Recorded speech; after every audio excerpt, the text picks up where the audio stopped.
Hey, welcome everyone to Zine Club. Thank you for joining us this Monday, January 13th at 4 p.m. I hope everyone's staying safe in the ongoing fires, and thank you for being here together in community. Zine community is the best community, so it's a great time to come together uh, and be together in Zine community. Today for Zine Club, we have Drifter Zine, and they're gonna let us know all about how they started, what they're doing, where they're going. And Drifter Zine is local to Van Nuys Public Library, so we're so excited to start a zine collection here.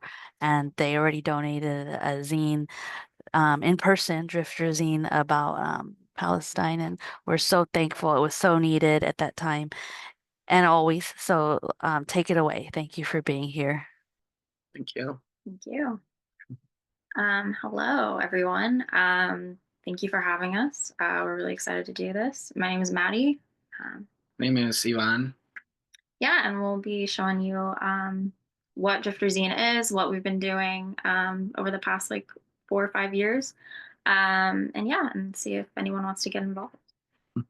So we're gonna share Made a a PowerPoint.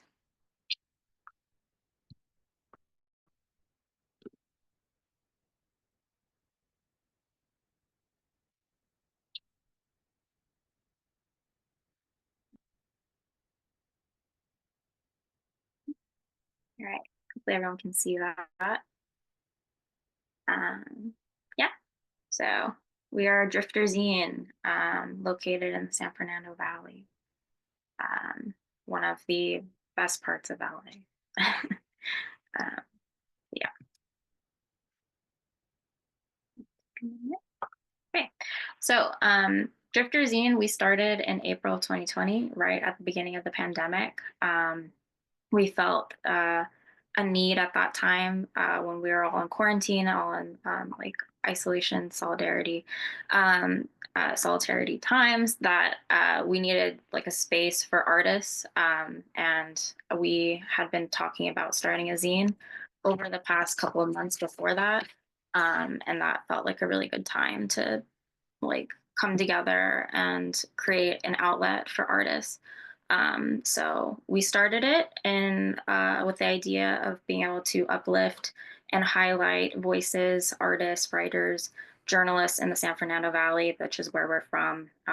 It feels a lot of the times, especially in the LA art scene, that the San Fernando Valley is often overlooked because we're in the suburbs, so we're not looked at as an art space or a space in which artists can thrive. But there's so many artists here. There's so many writers, musicians, artists. It's flourishing here. We just lack an ability, or we lack the space to be able to show that. So oftentimes, like DIY culture is pretty big here. So we wanted to be a part of that. We didn't see a publication at the time, so we were like, let's do it. So we are a submission-based zine. All of our zines are theme-based, and we try to cover things like social justice issues and communities. And we accept work such as visual art, painting, illustrations, photography, and writing.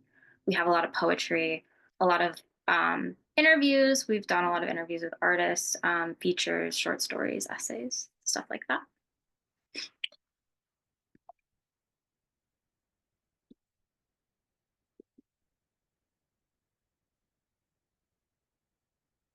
Yeah. So these are some of the things that inspired Drifter Zine. Um, to talk a little bit about each of them is the need for social justice or solidarity during COVID-19. We were Maddie and I were students at Cal State Northridge doing our uh, time as undergraduates, and Maddie studied journalism. We were working in the newspaper, uh, the Sundial, and so we had a natural interest in telling stories of the community. I was a creative writing major at the time, and um, had found a way to, write creatively, both in a uh, imaginative way, but also in a more concrete way of exploring the community around me. Um, and you know, even before the pandemic, there were issues happening in our communities that we felt needed to be talked about, whether it was culturally or political. So there was already this seed planted of um, having this outlet aside from what we were doing with our own studies. Um, you know, I put Arthur Rimbaud here because he's a poet, uh, French poet specifically, and um, he has a poem called "Vagabonds" in French that is translated to drifters. And when Madi was telling me about wanting to start a zine, I was like, well, let's call it Drifter, um, you know, and kind of base it off of one of Arthur's poems. And it's kind of naturally there is a lot of involvement from poets in Drifter, mainly because I kind of work in that circle, and um, it naturally shows up in a lot of the issues that we have from contributors. So um, I thought that was a cool link right there that organically has remained there through the time that we've started the zine. Um, Pigeons are the mascot, are the wonder of the world, and you will always see a pigeon with Drifter Zine. Um, they're all over our um, our merch. So there's that. And the 818, this is the area code of the San Fernando Valley.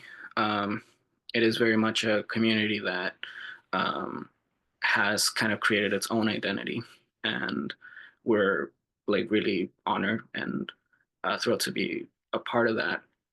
It is very DIY. We mainly have rows and rows of houses, so a lot of things happen in backyards or spaces that turn into a place for artists, whether it's a warehouse or even a mom and pop shop. And that is part of the um, LA scene overall, but I think that the uh, geographical boundaries of being over the mountains and having this distinction of greater LA with the San Fernando Valley creates a cultural um, boundary as well, where you will hear people say, oh, I don't cross the mountains, I don't cross over to the valley. And we're changing that. I think that after so many years now of having the zine and being part of an artistic circle, that we're seeing that people want to be here more often, or traverse to this side, and I think we're a reason to do so. Um, but also to prioritize our community on our end, give a space mainly to the communities we grew up in. I grew up mainly in Van Nuys, Madi mainly in Winnetka. In Winnetka, West Valley. So, yeah. Yeah, so we're, trying to bridge it all. It is definitely a hobby project. We are not making a living out of it. And, it's just logistics of costs for printing, for making all these projects. But it really excites us, and the energy that we find in having an independent creative project, and that there is independent publishing, that it's possible to share your ideas without being tied to institutions or even colleges. We kind of open those doors ourselves, and it's just the natural drive to do it. And other we saw other outlets during that time that kind of inspired us. One of the very first projects that was a zine or a magazine that I remember was the Luna Collective magazine. And I should also add that I did not know what zines were in 2019. Um, I was very new to it, and I knew, of course, magazines and the more traditional um, ways of publishing, book, chapbook, or novels. But to kind of think of this countercultural uh, element of publishing, or very punk um, way of things, was new, and Madi introduced that to me, and I think you can talk a little bit more about what you were seeing uh, that inspired you.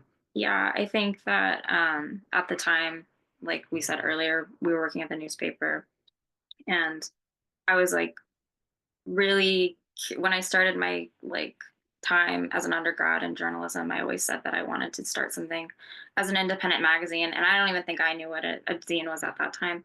But I knew that I wanted to create something that had like cultural pieces and art and poetry and all these things, but I didn't know like how to do that. And I think people kind of laughed that off when I would say that in my classes, because it's like when you go into an undergrad program, there's a very big mindset of like, okay, well, you're going to finish your program, you're going to intern, you're going to go work at a newspaper and work in corporate media and do these things. And I think it's similar in creative writing, where it's like you need to get published in like some like a literary journal, and that's what is looked at as being like uh, a success, I guess.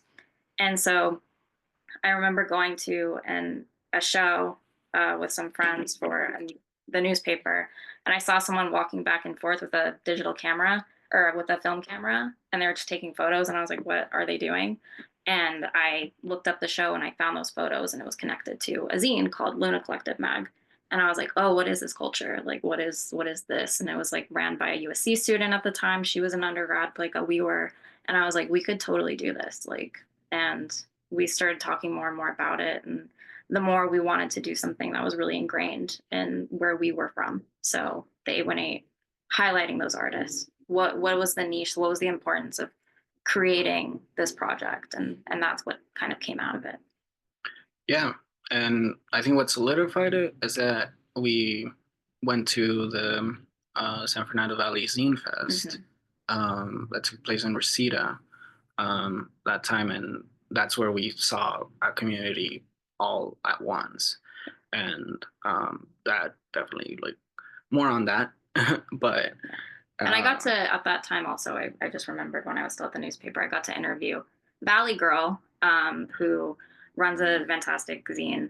She's still doing it, and those are theme based, highlighting Valley Girl culture and kind of shedding light to what the Valley really is, and what femmes are doing here. So, yeah. yeah.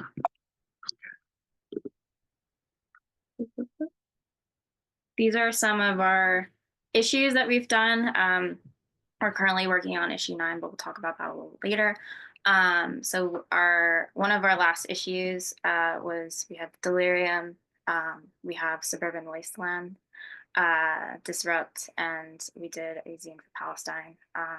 But Delirium they kind of just like change from time to time, you know. We try to touch on, like I said, themes for each issue. And so Delirium was kind of like this time of feeling like disillusioned and like looking at like the world in like a very like, what would you say? It was like a kind of like panicked state, Yeah.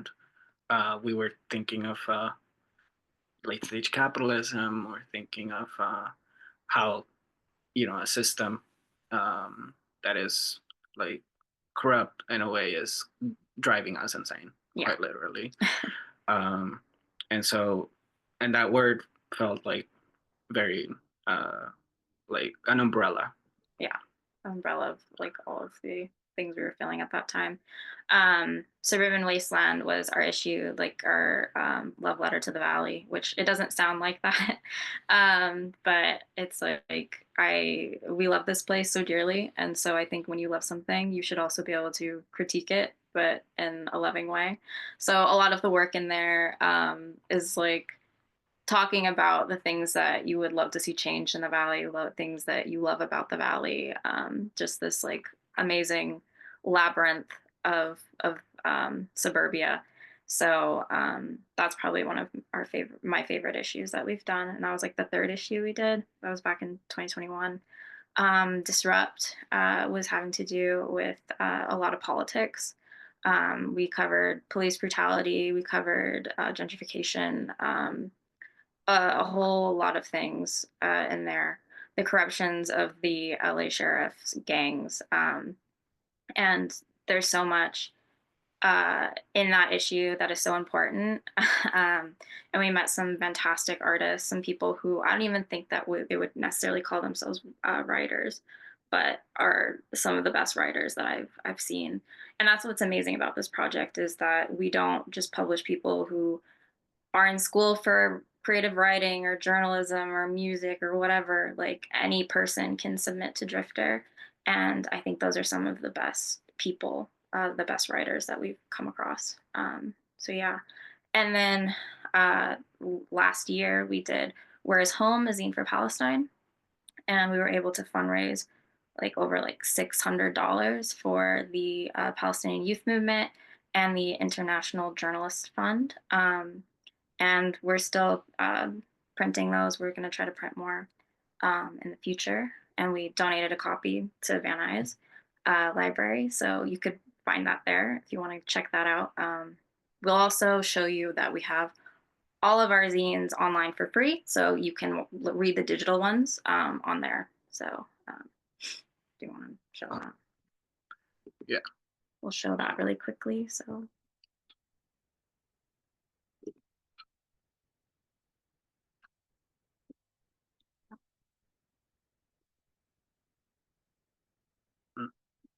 Okay, you'll just see the process. you'll see our browser.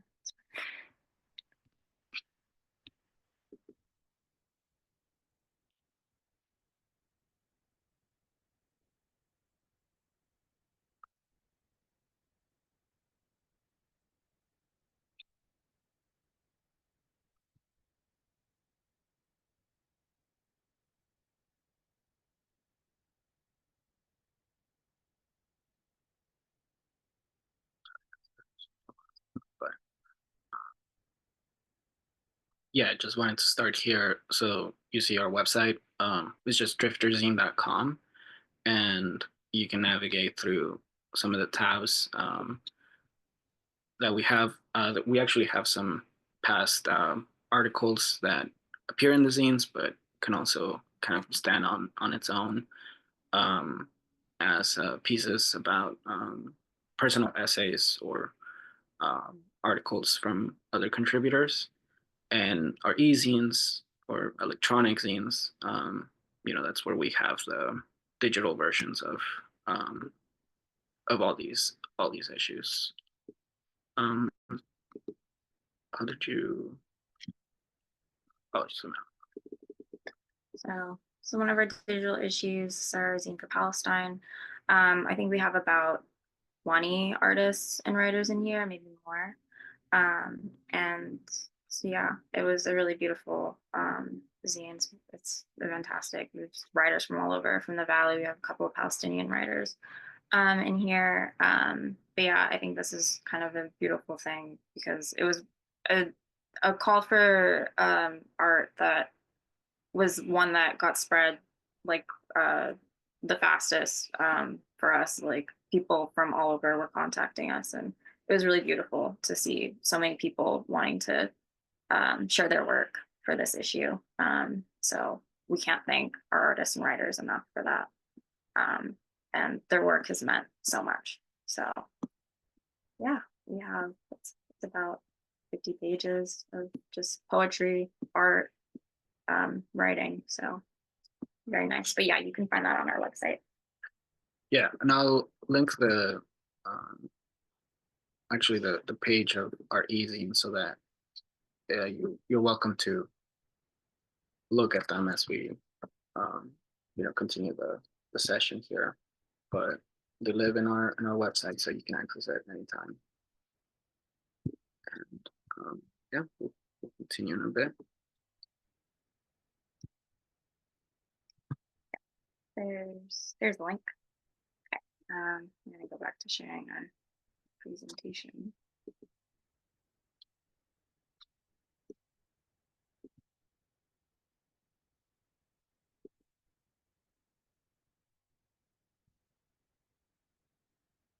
Takes a while to navigate through all the. Yeah, Zoom's Zoom. never gotten easier for us. Okay. Okay. Yeah.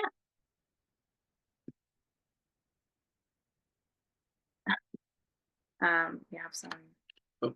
random stuff in here. So I think that at the time we were really thinking it's like there's so many literary journals that we'd heard of, and that was like a thing of like, to be successful in what you want to do in publishing. I think for us, it was kind of ingrained in us to be like, well, why don't you just make a literary journal? Like, we like Yvonne's a poet.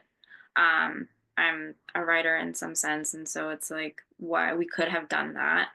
But I just think that there's something so beautiful about zines and zine culture. It's just so colorful and vibrant, and the community is so supportive. And I just think that I've met some of the best people in the zine community, and they've been so inspiring to us. They've been so open to everything that we've done and so supportive. And so I just find that that can exist in literary journals and academia to some extent, but I think that at the time we were so I was very over academia focused things, and I just wanted to start something that was kind of like counterculture and something that was very different from what we were doing. And DIY culture is just so inspiring. So I don't know if you want to add anything else to that. Yeah, I think it was the um, an excitement of trying to get away from something that feels so rigid, um, and kind of free form, and the zine made it more appealing to have a freedom to um, break any rule, Yeah. of when it comes to design, when it comes to uh, the flow of the thing you're putting together.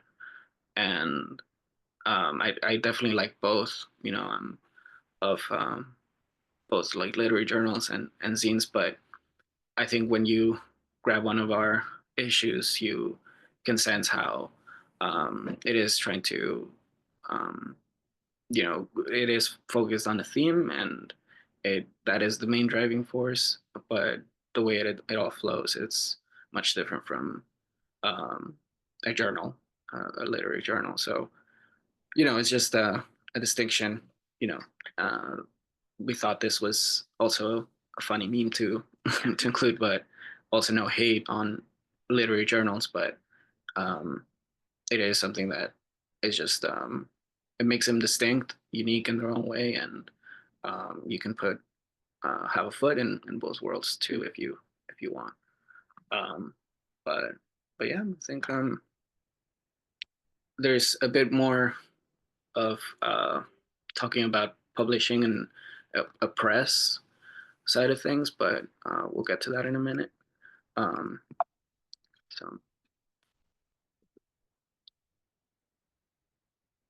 and also feel free to ask any questions in the chat as we go through our slides. But yeah, we just wanted to share a few photos of how zines create community. We've been talking about DIY culture, um, and we really mean that this zine culture is equals to community, and the way we make that happen is that after we make the zine, we like to have a launch. Um, we just compiled a lot of artists' work, and we want them to meet each other. And if you know, this past 5 years has been that many of us are local, and we're able to all come together in person, especially in 2021, when we just started. Like, we were hungry for that because we were just on Zoom most of the time, and um, our Suburban Wasteland, the third issue we put out was more uh, of local community, so it was safe to gather in community as long as we had masks, and we took those safety measures and were able to meet some of us for the very first time. So um, that was all very very special. Um, Yeah, we have like, and some of the things that we've done were, our first event we ever did was Suburban Wasteland, and we did that here in Panorama City at the Panorama City Rock Garden. And it was a really beautiful event. We had poetry, we had an open mic, we had rock painting, we had a bunch of our friends vent.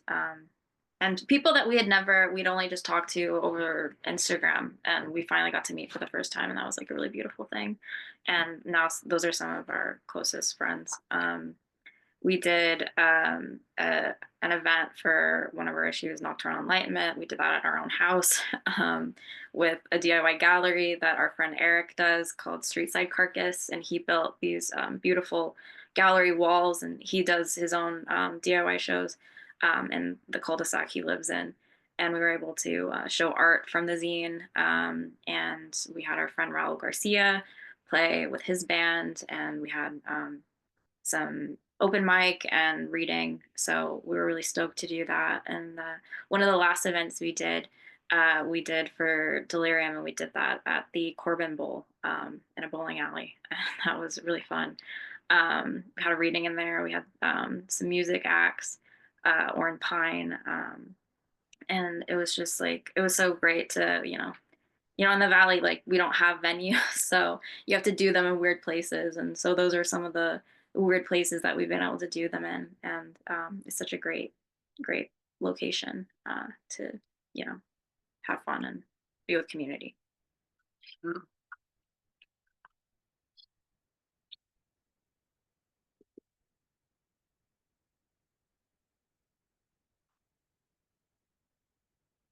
you want to talk about a little bit about this? Yeah.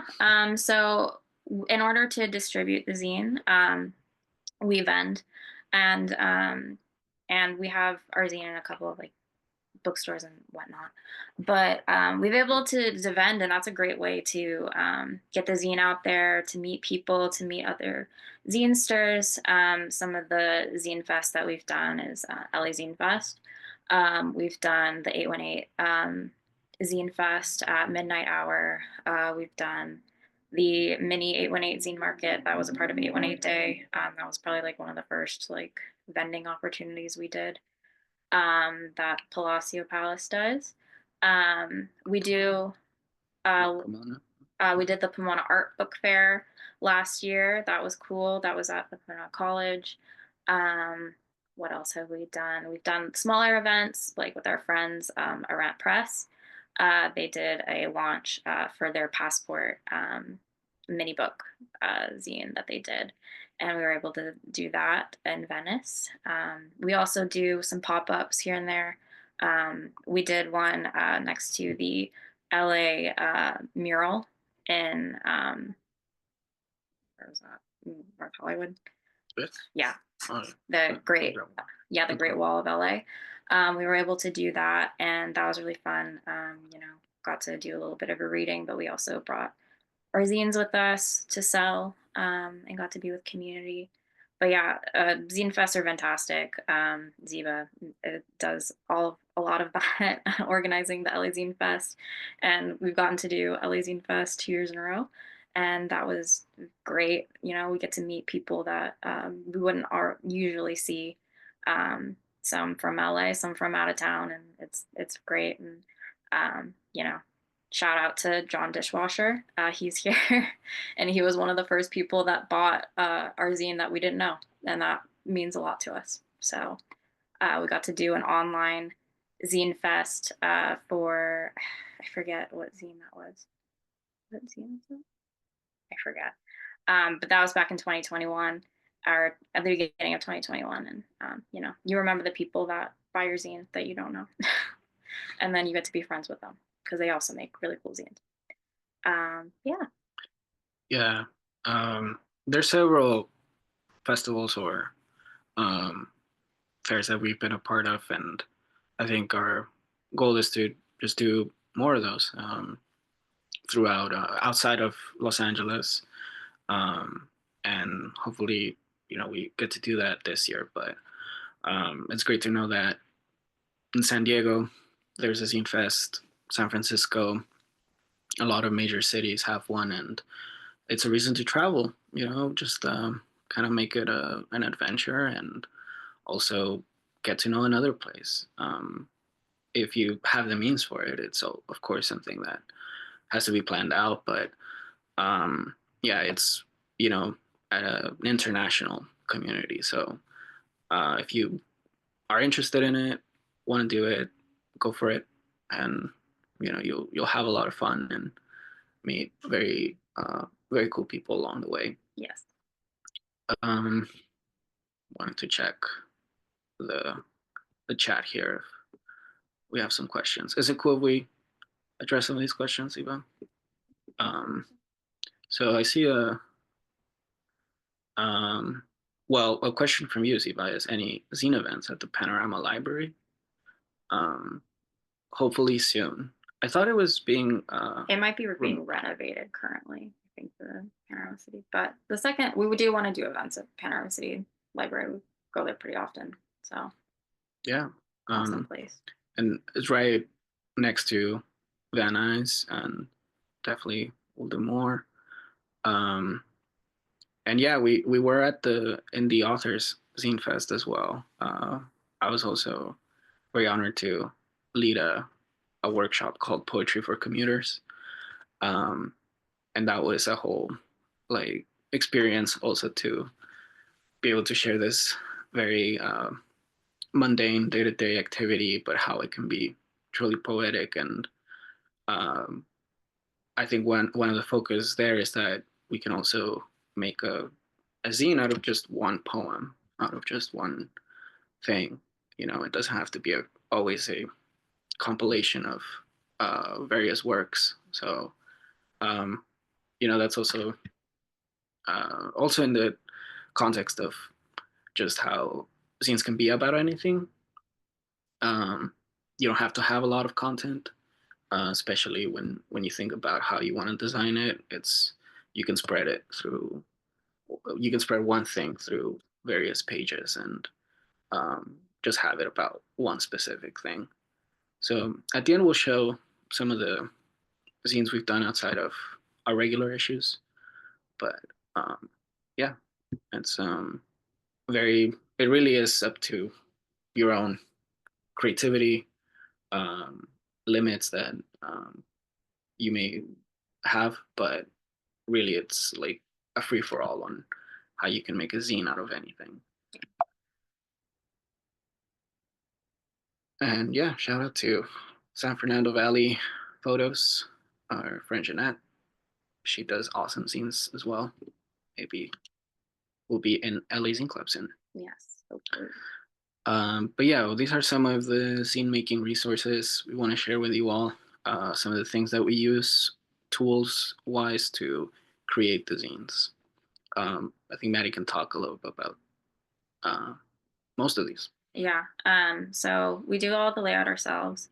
And so some of the things that we use to lay out the issue, currently I use Photoshop alternatives like photop.com. That's completely free. You can use it on your browser. Been using that for a while. It's really accessible. I think that it's also a great way that if you want to just teach yourself Photoshop, which is kind of what I did, you can just mess around with it. And I've gotten Iván interested in doing that as well. So I think that there's a lot of free tools that you can use out there. And so you should be able to make a zine with anything. So don't feel that you need to just use Adobe products. Another app that we use pretty often, that's on my phone, is the Bazaar app. You can do cutouts, you can do crazy filters and whatnot. I did a lot of the beginning designs, cover designs and stuff on my phone through that app. It is free and paid, but they have a lot of free options on there. You might have a watermark, but pretty easy to get rid of that, especially on something like Photopea. Um, InDesign, we do use InDesign, but the last couple of zines we've done on Canva, and I think Canva gets a lot of flack. And I think, rightfully so. I think that being a graphic designer is so important, and they do a lot of great work. But I think as a graphic designer, I think you can utilize tools that are more accessible to a lot of folks. I mean, once we were out of college, we couldn't really afford Adobe, and so I was like, okay, how are we going to do this? And Canva's really come in clutch for that.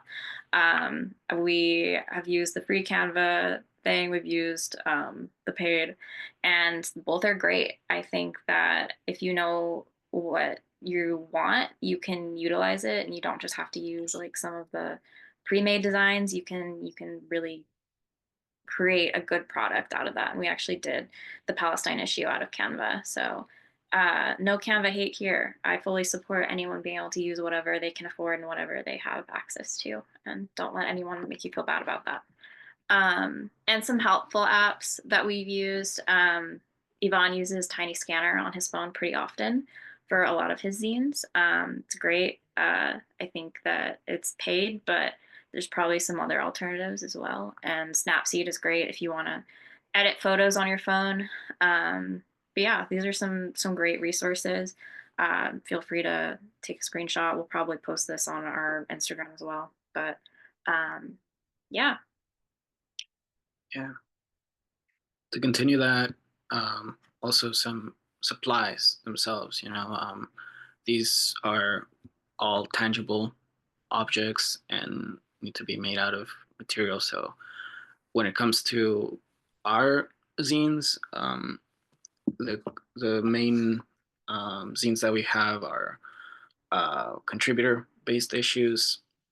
We actually go through a printer, and um, this kind of makes the process more a hybrid of what would be considered like professional um, book distribution or book making, and we use both. But when it comes to these uh, these issues, we've gone through Mixim.com, and Mixim has options to use the certain kinds of paper to have what you want for your project. And since this is more of a project that we want it to be in full color, that we want it to be if it's on your shelves, that it has a long shelf life, meaning that the cover is 100-pound paper, that it's either matte or glossy, and it kind of shows you also of the different styles of materials that are out there, so you can explore whether you want your covers or your paper to be glossy, um, have a matte finish, and if you don't know what that means, that's also something to look into. But it'll affect how your zine is, shows up. So this is delirium, and it was stapled, but our older issues were like perfectly bound, because there's uh, this is an issue that's like 80 pages. Yeah, it's like almost 90 page. 90 pages. So at that time, especially in 2021, we didn't have any of these tools to make the zine ourselves. So we needed to find someone that can do it. And we did all the layout, all the graphic design element to it. It's just the actual printing. We needed some support, and it needed to be um, budget friendly for our purposes. So that was the best site we found. And so far, for larger scale projects and even larger scale prints, we definitely recommend Mixim. I think, yeah, we still used it up to Zine for Palestine, which we were concerned if there was going to be a backlash, because it had um, something very political. So thankfully, they just went through with it, and there was no issue there. So that was we were very glad about that. But with smaller scale projects, here's something like the classic 8-page fold for a zine. We did a Valley Munchies. So we're highlighting a few street vendors local to the 818. And for that, we just did the layout on Canva and took pictures ourselves, put something together really quick, and printed them at Staples. If you have a color printer at work or at your college, your school, uh, feel free to utilize those resources um, wherever you can, and at least black and white copies. I know the library offers a certain amount of copies that you can print out for free. So use that. And we've tried to go to the Octavia lab in the Main Alley Public Library, but there's resources there. We haven't gone ourselves, but we know that the place is there. The studio is there for you to utilize and use some of those resources. And lastly, it's that you can also think of even a more hybrid approach of having a printer in your community help with any of these projects. We're kind of going through that because I want to publish my own chapbook, and I want it to be more than a zine. One of the zines I've worked on is called Dealer, and it's a poetry zine, bilingual, English and Spanish. So I want to do a final version of that and print it as much as I can myself. But the cover of the book would probably be printed by a local printer. So kind of going through that process. But it's possible because we've gotten um, just places recommended to us where we can do this stuff. So if you are more interested about that, let us know. We can chat via Instagram. That's the best place to reach us. Yeah. And lastly is just also paper itself. You can find it on kellyspaper.com. That is very local to Southern California, but even friends from Tijuana recommended this place. So even they have used this to make their own zines. Michael's, Blake's, more like mainstream stores. Ink Toner store for it's an online store for ink. Just make sure your equipment is compatible with the cartridges or with the type of products that they list there. Some printers, unfortunately, kind of crack down on materials that are not like their own brand, so they make other products uncompatible. So it's just something that like that shouldn't be, but they do so that they get more profit, but it's just something to keep in mind, and um, maybe there's a way to work around it, but just look into that. And U printing is another source that we've used mainly to. I've used it mainly to print out bookmarks. I made this bookmark which has the panorama sign, and about 100 of these was like $60, or I think 200 of them was so it was a relatively low price. So that's actually their warehouse is located here in the valley too, so you can go through them also as a place for printing. Anything you want to add here? Yeah, I think that, just doing what you have, like working with what you have. We've done a lot of stuff, through, printers through our own printer. We have a black and white laser printer that's holding out pretty strong. Those are pretty fast. So if you want to start making zines at home, I suggest getting a cheap laser printer and just start with black and white, and you'll move on up and like kind of find different things that you can do. So always suggest that. And reach out to a zine that you like. We're always like down to answer questions. We've always asked people questions when we're like, oh, how do you do that? And people are always open in the zine community to answer questions. So yeah. I want to address one of the questions asked here. Do you guys need volunteers? And I would say at the moment, it is more of a two-person team.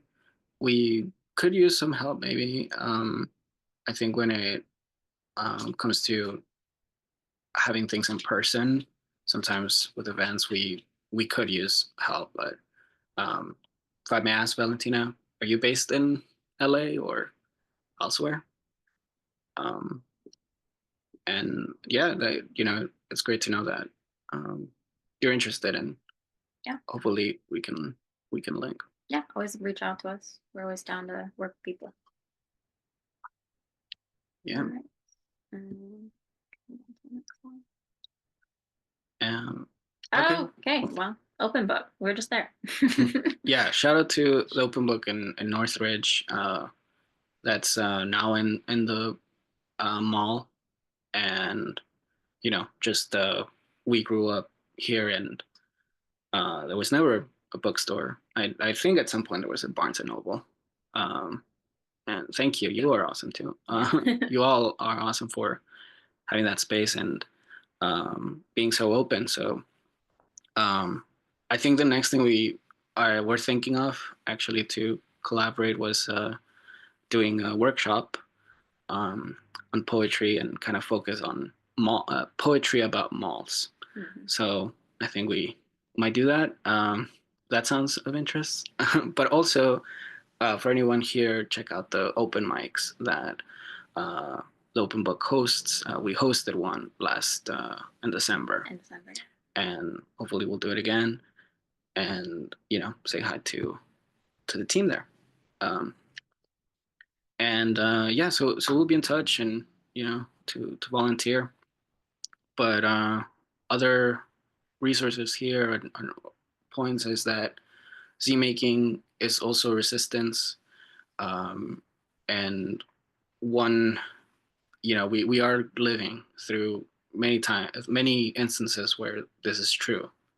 For one, zine making has always been an alternative outlet to publishing traditionally, and because of the immediateness to it that we can have, it's also a more quick response to if something needs an immediate attention, we can offer resources, inform community. Having a home printer makes it more easy to be able to kind of organize this information and be able to share it than going through various presses and a whole process to make a more solid book, let's say. And there's also mutual aid as part of that, because we are a community, as some of you logged in a little bit early, and we're hearing us talk to Ziba about the Palisades branch that unfortunately was lost due to the Palisades fire. And there is mutual aid happening right now to restore the collection that that was lost.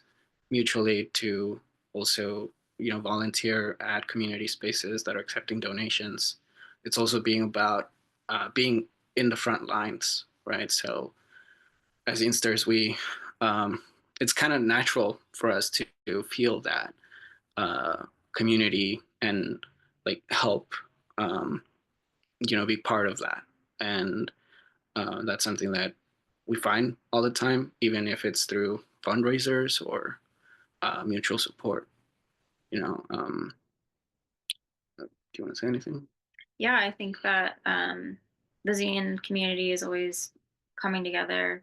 It's a lot of radical love, a lot of radical spaces. So I think that if you want to, help your community, I think looking at like, this community is a great way to get involved. We've been able to do mutual aid, fundraisers. We did that for the Palestinian issue. We've done open mics with a bunch of our mutual aid community, uh, people like Etna Street Solidarity, people who are doing beautiful work in Echo Park. And so it's just like all these people come together. And I think all we want is a better life for all of us and to come together and say that community we can help community ourselves, so it's a great place to be, great space, you take up space as well, and yeah, just doing great stuff. Yeah. Yeah, and if you have any other ideas how this has come up in your own scene making, feel free to drop that in the chat. Um, and yeah, just seeing also, Ziba is down to have an open mic at the library. So are we. So hopefully make that happen. Yeah. Okay. Um, you can. Yeah. So what we're working on right now kind of has to do with the previous slide as well. So our ninth issue is Mi Casa Su Casa. And so that's basically an issue that we put a call out for submissions, asking people to, think about places that you feel at home, places that make us feel at home, family history, what are things that like root us to our community, and, like things that are what we consider shelter. And is very important at this time, everything that we're seeing, that's happening in this world, from the unhoused crisis here in LA to what's happening in Gaza, like all the fires, everything. I think we're all so close to losing our housing, and it's a really scary time to be in late stage capitalism, and everything that's currently happening in our political climate, and our environmental climate. But this issue is kind of our look at that, and I think that if you're from LA, housing is such an interesting landscape to look at, everything, and especially art, especially writing. So, we have over, I think, 16 artists and writers that will be in this issue. And all of the work in there has to do with anything from, like the body as a home to the places that we grew up, gentrification, um, living on the streets of LA, being, just all of these things. And so we'll be putting that out come February. But we also want to say that if anyone here is interested in submitting something, whether that has to do with what is currently happening, with the fires here in LA, or just anything that you feel would fit, we're totally down to also put it in here. We're still working on it. So you could always send us a message on Instagram. We'll also have like our contact info. Um, in the later slides. So you can write that down. Anything else you would like to add? Yeah.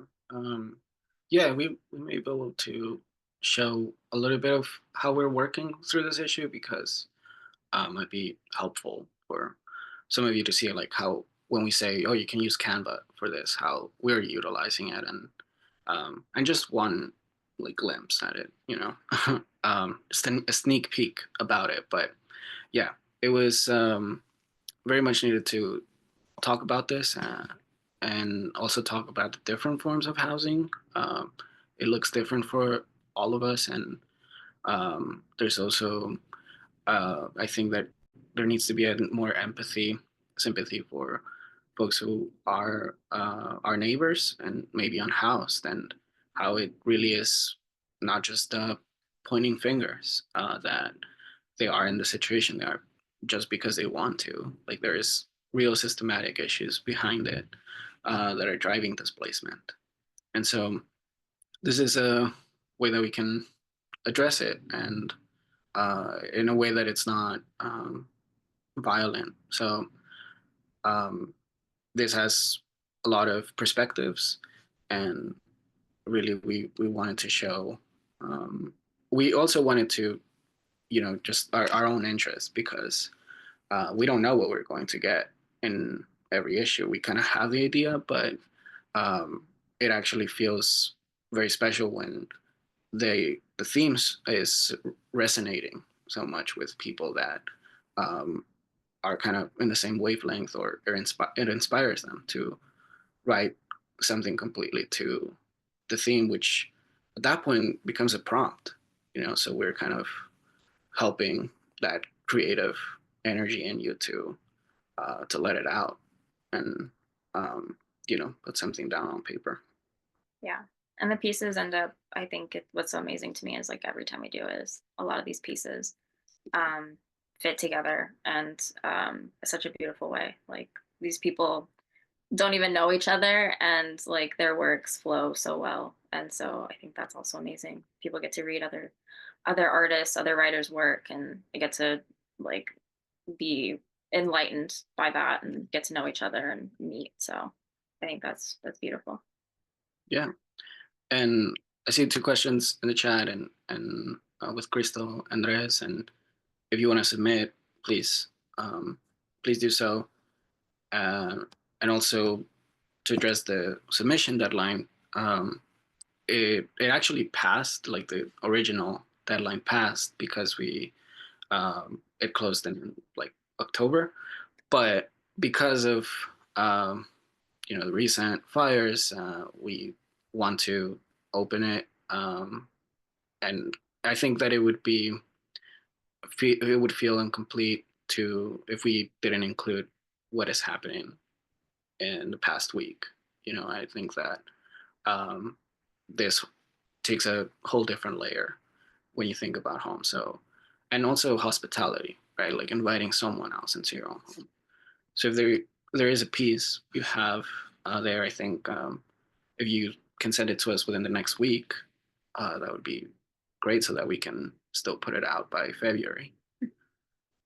So feel free to DM us, or right after the presentation, which we're almost done with, we can, I think, have an open space here in the open Zoom room.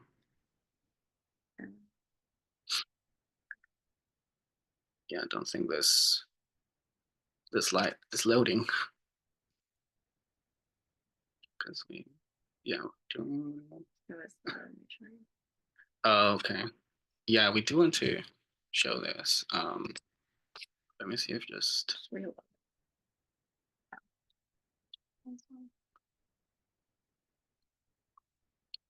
yeah, I mean, on the subject of the current fires, we found this resource, which is not working, unfortunately, on this view, but I'll zoom in here. I'll be able to see it there.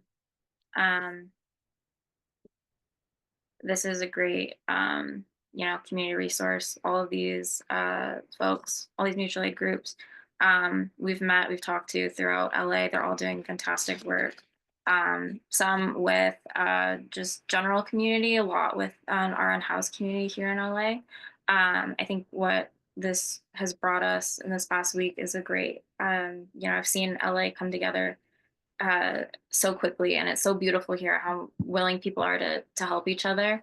And I think that we should take that and remind ourselves that we have our community also on the streets, and they need our help.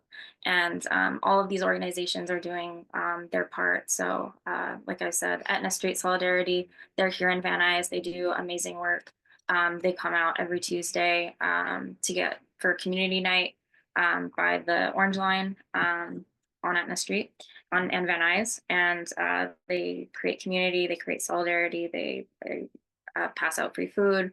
They have their monthly free market, and they are doing great things. You know, you can get your blood pressure checked, you can get like, you know, medical things checked, you can get clothing, you can donate clothing, there's food, there's community. So if you want to figure out how you can also help your community, please look into any of these groups. They're all doing fantastic work. And if you aren't close to them or whatever, you can always DM them. You can always send them some funds. They're just fantastic people. Yeah. I'll stay in this view. It's kind of the sort of Alps, but yeah. We're pretty much at the end. But just want to share that we are going to be at the LA Zine Fest. That's happening March 1st and 2nd at the Broad, and we'll be tabling there. Very excited for that, and I think we'll have Mi Casa, Su Casa out. Yeah, by that time.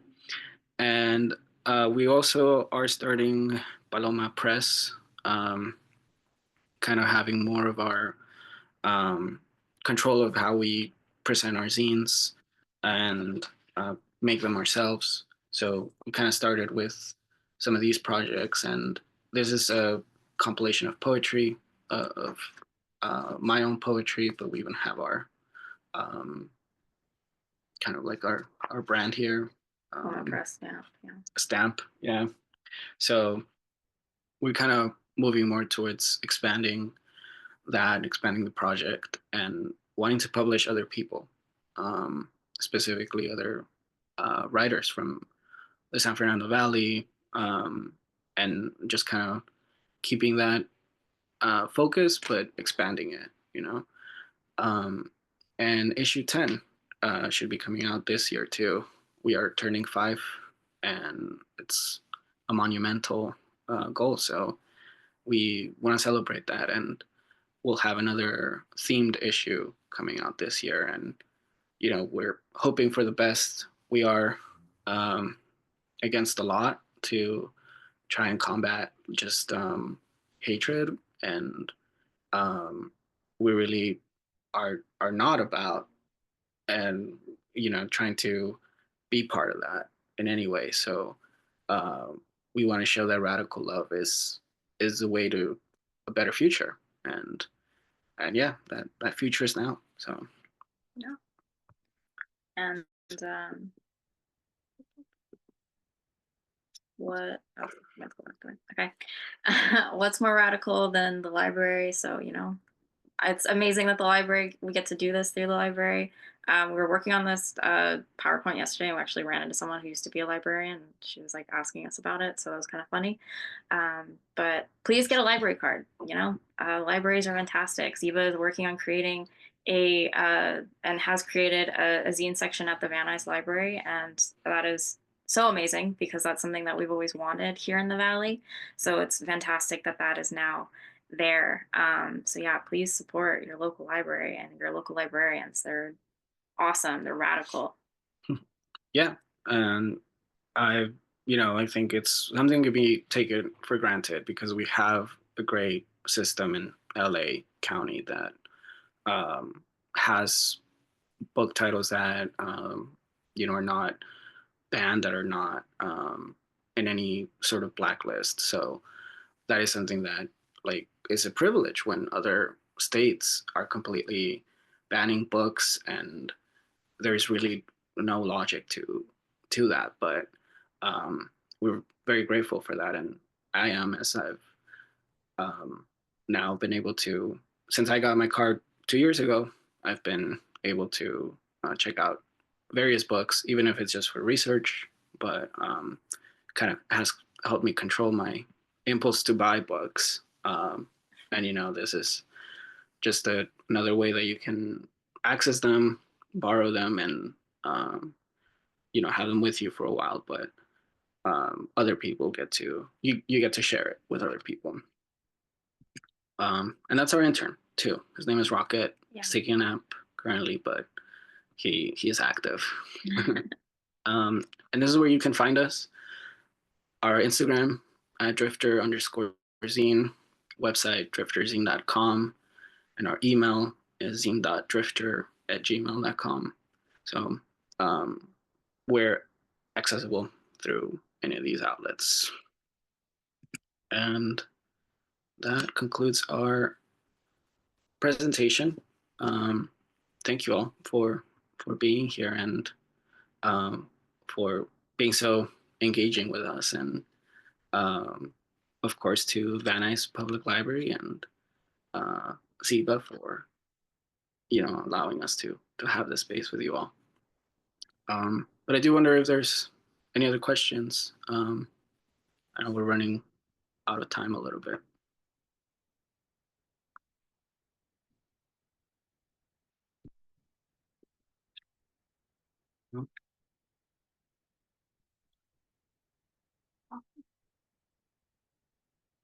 Yeah, I do want to just show one thing really quick.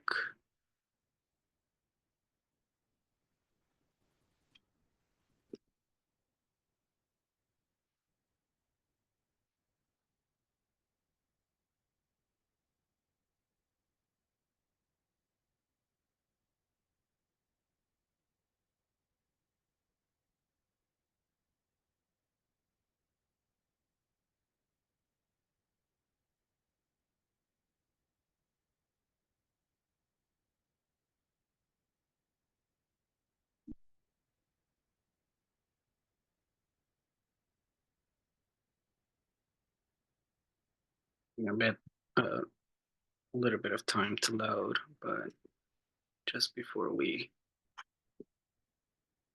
go about our day, I just want to show with Mi Casa Su Casa, just the current process of it we that we're having with it. And as you can see, Canva has this layout that breaks it off all by pages, and you set the size you want for it.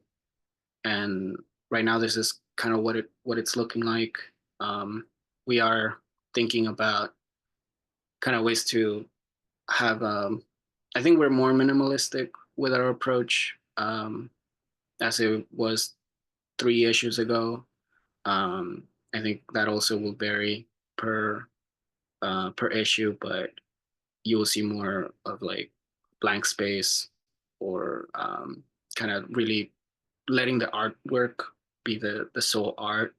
Um, Whereas in other issues, we were more uh, creative with our design as well. So I think here you just see more of the text itself having be legible, so that text itself is creating the images in your head. And these are some of the submissions we got, and we want to showcase them. So come February, I think you'll be able to see this, and hopefully get a copy in your hands. We really got some cool artwork. As you can see, it's all diverse and in style and genre. So, and I think one tip is right here in this page. This is something that we were working on just last week, but um, these are this is a very long article, for example, and we're working in ways that we can minimize the page count, because it's taking almost 8 pages. And this is where we can talk. You see a little bit of how Canva is different from InDesign in terms of creating columns, creating more of a range in your page. And I think that if you want that kind of precision, then you would use InDesign. Um, InDesign, I think you can think of it as a tool to be more precise with your work, whether it's one page or multiple pages. And I think that's where these tools come in to see, okay, how can we still use mostly Canva to make most of the issue, to put it together, but maybe we need one specific article to be laid out in the Zine, or vice versa, so that's just something that we came across, but um, it's coming together, and as you can see, we're about 36 pages in, so there's room for some more, but not a lot. Either way, anybody here that would be interested in submitting to the zine, please let us know. And yeah, thank you all for being here. Thank you so much. Thank you both for presenting. I learned so much and it was a great hour, and we'll have it archived for everyone to see soon. And join us next month. We're having Able Artsworks on February 3rd talk about their zine making. And I hope to see you in person soon. And definitely I'll look out for you at LA Zine Fest in March. And thank you, everyone. Stay safe with the smoke. And thanks for joining us for LA Zine Club on Zoom. Goodbye. Thank you.